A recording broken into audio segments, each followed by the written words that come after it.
नमस्कार, मैं फरीदा गजल। आप देख रहे हैं एक न्यूज़ 24। 8 जुलाई 2025 को मुख्यमंत्री नीतीश कुमार की संचालन में बिहार मंत्रिमंडल की बैठक हुई, जिसमें कुल 43 अहम फैसले लिए गए। इस बैठक का सबसे बड़ा फैसला बिहार युवा आयोग के गठन का रहा। आयोग में एक अध्यक्ष, 2 उपाध्यक्ष और 7 सदस्य होंगे, जिनकी उम्र 45 साल से ज़्यादा नहीं होगी। यह आयोग युवाओं को रोजगार अनुभव और स्किल डेवलपमेंट से आत्मनिर्भर बनाने के साथ साथ शिक्षा और नौकरी से जुड़ी समस्याओं को हल करेगा। साथ ही शराब और नशे जैसी सामाजिक बुराइयों के खिलाफ कार्यक्रम चलाएगा और बिहार के बाहर रहने वाली युवकों को हक की रक्षा करेगा। बैठक में महिलाओं के लिए 35% आरक्षण को लेकर बड़ा फैसला लिया गया है, लेकिन इसका लाभ केवल बिहार की मूल निवासी महिलाओं को मिलेगा। बिहार की महिलाओं को इस आरक्षण का लाभ नहीं मिलेगा, वे सामान्य श्रेणी में ही मानी जाएंगी। इसके अलावा दिव्यांग उम्मीदवारों को भी बड़ी राहत मिलेगी। बीपीएससी की प्राथमिक परीक्षा पास करने वाले दिव्यांग छात्रों को 50,000 रुपये और यूपीएससी पास करने वाले 1 लाख रुपये की प्रोत्साहन राशि मिलेगी। किसानों के लिए सरकार ने कई अहम घोषणाएं की हैं। डीजल अनुदान के लिए 100 करोड़ रुपये मंजूर किए गए हैं, ताकि अनियमित बारिश या सूखे की स्थिति में फसलों की सिंचाई की जा सके।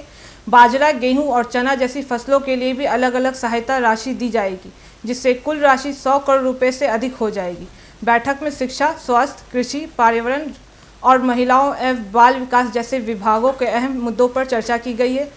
अपर मुख्य सचिव डॉक्टर एस सिद्धार्थ ने प्रेस कॉन्फ्रेंस की बैठक की विस्तार पूर्वक जानकारी दी और इन मुख्य फैसलों को जनता के सामने रखा। इन सभी फैसलों का उद्देश्य बिहार को विकास की दिशा में आगे बढ़ाना है, खासकर युवाओं, महिला और दिव्यांगों को किसान को मजबूती देना, ताकि राज्य में सामाजिक और आर्थिक बदलाव आ सके। सरकार का यह प्रयास है कि हर वर्ग को उसका हक और सुविधा मिले, जिससे बिहार आत्मनिर्भर और सक्षम बन सके। मंत्रिपरिषद में 43 एजेंडों पर निर्णय हुआ है।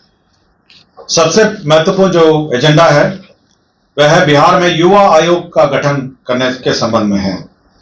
युवा आयोग 18 वर्ष से 45 वर्ष युवा जो हैं उनसे संबंधित है। इसके लिए एक अध्यक्ष होंगे, 2 उपाध्यक्ष होंगे और 7 सदस्य होंगे। इसमें इस आयोग के द्वारा युवाओं से संबंधित जितने कार्य हैं उसके बारे में विचार करेगी। आयोग में जो लाभ समूह है जिनसे संबंधित है वह राज्य के बाहर काम करने वाले, अध्ययन करने वाले बिहार के प्रवासी। युवा आयोग में उच्चतर माध्यमिक शिक्षा प्राप्त करने वाले छात्र, डिग्री पाठ्यक्रम करने वाले छात्र, बेरोजगार युवा, आर्थिक रूप से कमजोर मेधावी छात्र और युवाओं का अन्य कोई समूह जिन्हें आयोग हस्तक्षेप योग्य समझे। तो एक नया आयोग आज सरकार ने नया गठन करने का निर्णय लिया है, वह है युवा आयोग।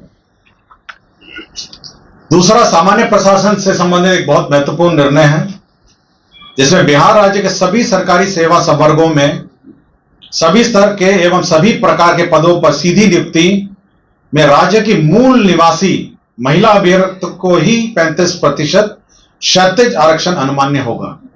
इसका मतलब है कि जो मूल निवासी हैं बिहार के महिलाएं, उन्हीं को ही 35% क्षैतिज आरक्षण अनुमान्य होगा।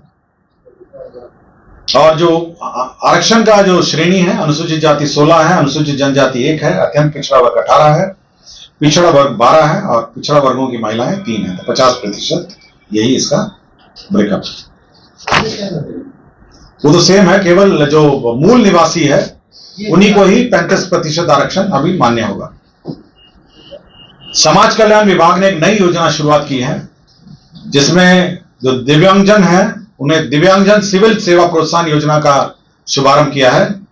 इसके अंतर्गत जो यूपीएससी और राज्य की जो योजनाएं हैं, जो बीपीएससी की जो परीक्षाएं हैं, उसमें क्रमशः 1,50,000 और 50,000 रुपए इनको प्रीलिम्स पास करने पर इनको दिया जाएगा। इसमें राज्य सरकार के सिविल सेवा प्रोत्साहन योजना अंतर्गत कोई आर्थिक सहयोग देनी है को बिहार लोक सेवा आयोग पटना तथा संघ लोक सेवा आयोग नई दिल्ली के द्वारा सिविल सेवा हेतु आयोजित प्रतियोगिक परीक्षाओं में प्रारंभिक परीक्षाओं में उत्तीर्ण होने पर मुख्य परीक्षा एवं साक्षात्कार की तैयारी हेतु क्रमशः 50,000 और 1 लाख रुपए दे।